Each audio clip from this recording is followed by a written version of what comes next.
It's important to understand that people are not going to understand you.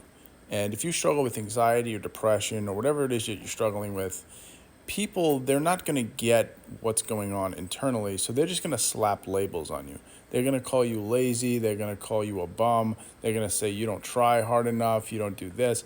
And if you're not careful, you're going to let that seep in. And you're going to believe that that's who you are at your core, that that's what your personality is. But the reality is, that you're depressed or you're anxious or you're struggling. And so when you're struggling, you're in survival mode.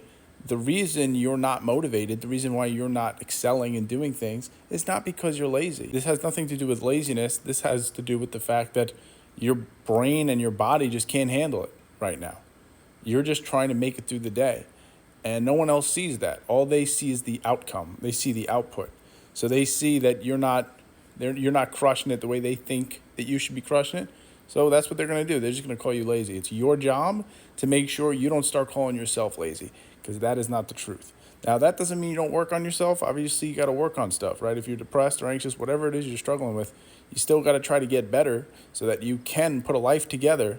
But don't start calling yourself lazy, because you start doing that, then you start feeling shame, you start feeling guilt, and then you stop trying. And once you start trying, then it's over.